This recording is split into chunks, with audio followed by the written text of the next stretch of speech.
Salut tout le monde, on va en parler sur l'actu mercato estival 2024. Direction Galatasaray. Galatasaray est prêt à offrir 15 millions d'euros au Zénith pour Wendell.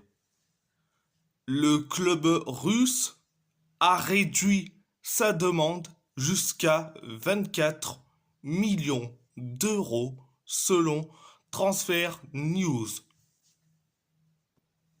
Après, concernant Wendell,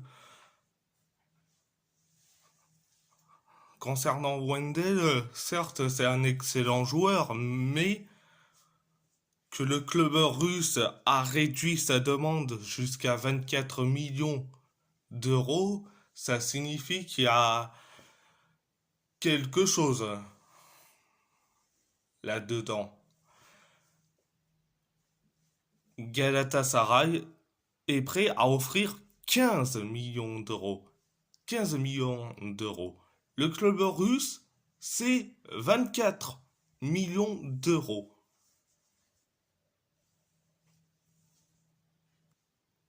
Je dis franchement, affaire à suivre.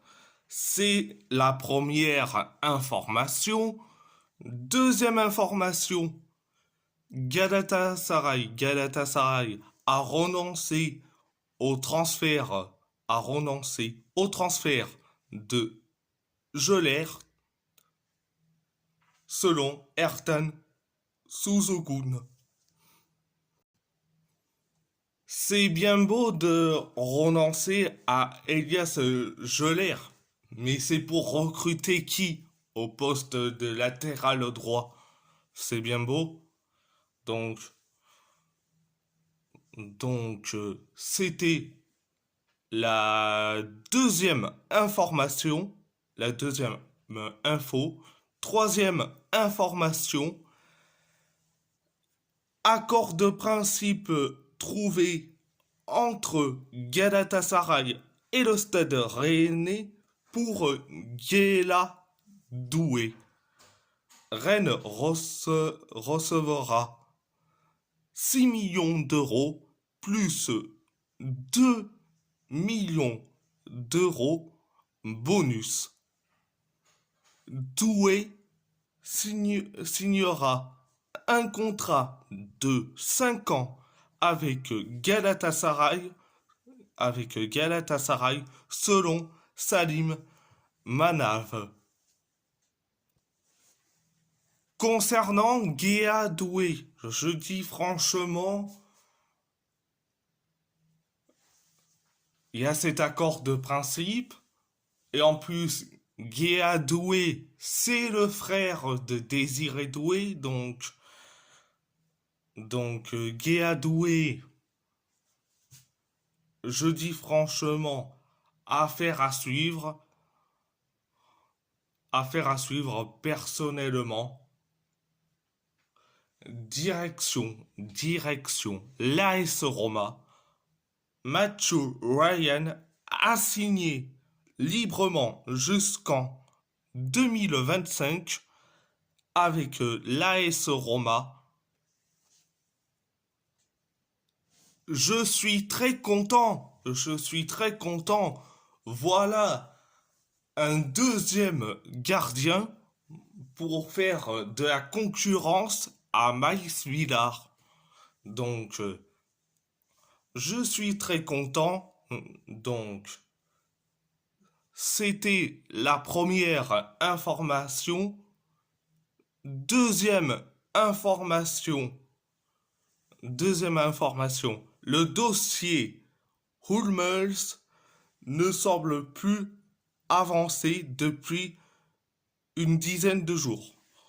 Il semble en réalité que le dossier soit mort et enterré.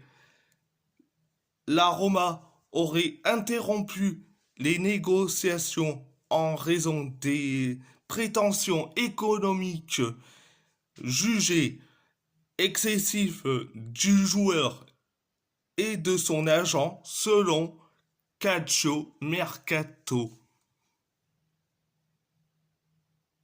Heureusement que la Roma a vite fait compris que on n'est pas un club de pigeons concernant les salaires euh, demandés, demandés par Ulmus, Mats Hummels et son agent. Je dis franchement, on a bien fait de d'enterrer le dossier Ulmus. Je dis franchement, tu peux partir ailleurs pour avoir des prétentions économiques, mais pas à la Roma, surtout pas. Direction Wolverhampton, Gary O'Neill s'est récemment exprimé sur l'avenir de Wang Yichan et a insisté sur le fait que le joueur est heureux au club et qu'un départ n'est pas envisageable selon Liam Ken. Franchement, Gary O'Neill a bien fait de dire que Wang Yichan est très heureux à Wolverhampton, donc un départ ne sera pas envisageable. Je dis franchement, il a bien fait de dire Gary O'Neill. Donc, il a bien fait. Il a bien fait. Direction, le FC Porto, Sergi Cardona a finalement rejeté la proposition du FC Porto et, et rejoindra Villarreal en tant que joueur libre selon Fabrizio Romano. Après, je trouve ça très dommage concernant Sergi Cardona. Je trouve ça dommage que le FC Porto ne fasse pas qu'il ne fasse pas d'efforts sur le cas Sergi Cardona. Et en plus, et en plus, concernant Sergi Cardona a signé librement jusqu'en 2027. 2027 avec Villarreal. Donc, le dossier Sergi Cardona est bien mort. Il a signé à Villarreal. Donc, il faut aller sur d'autres latérales gauche. Donc, direction le PSG. Xavi Simons est la priorité numéro 1 du Bayern. Ils viennent d'accélérer dans les négociations ces dernières heures. En cas d'échec, Désiré Doué semble être le plan B selon Bruno Salomon. Je dis franchement, il faut le vendre, Xavi Simons. Il faut le vendre, Xavi Simons. Il faut recruter Désiré Doué. Mais il faut vendre Xavi Simons. Je sais que certains vont me dire, ouais mais Romain, t'es dur avec Xavi Simons quand même. Au PSG, il n'a pas eu la confiance à une époque et blablabla et blablabla. Mais il faut le vendre, je dis franchement. Il faut le vendre personnellement. C'était la première information.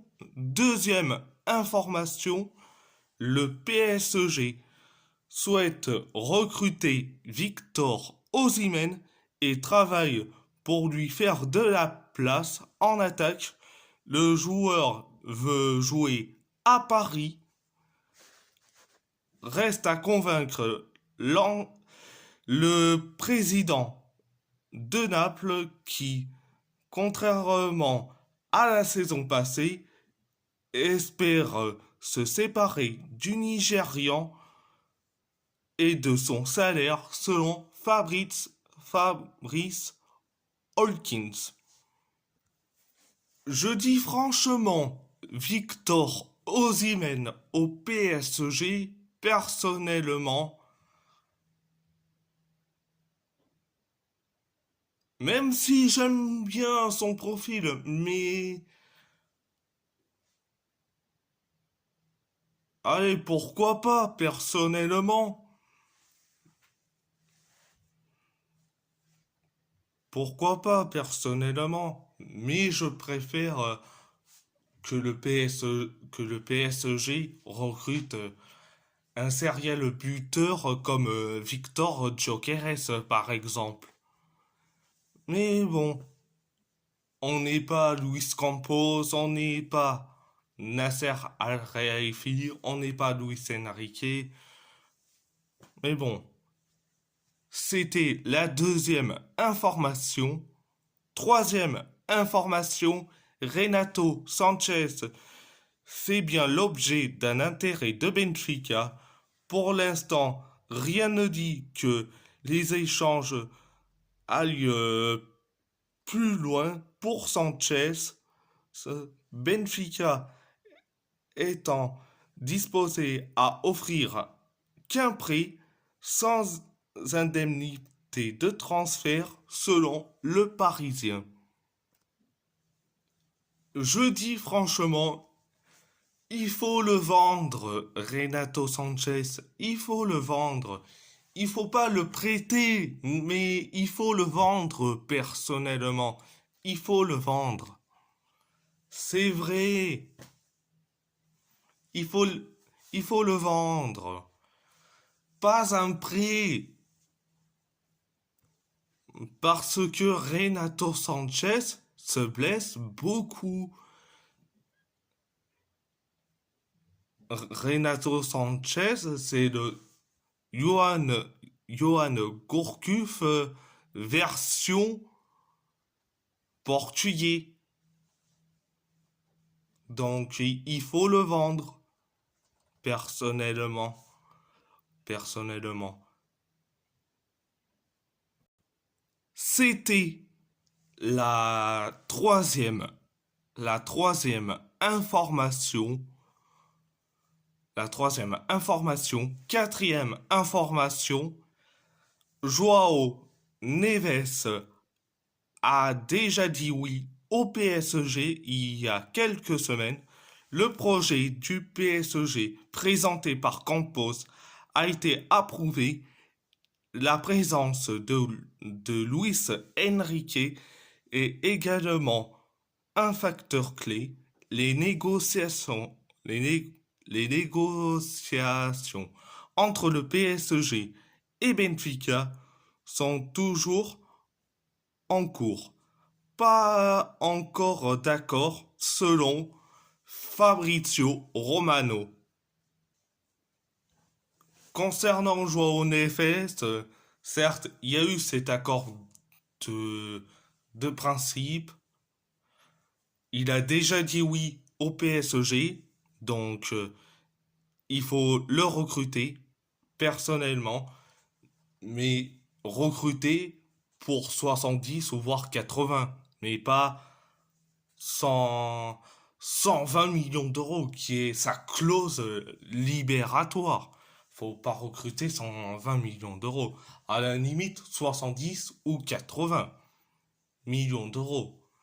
Voire 85, je suis bien gentil quand même. Donc, à part ça, c'est tout. Et si la vidéo vous plaît, abonnez-vous à ma chaîne YouTube, likez, commentez si vous avez envie ou pas, c'est votre choix. À part ça, je vous laisse et merci beaucoup.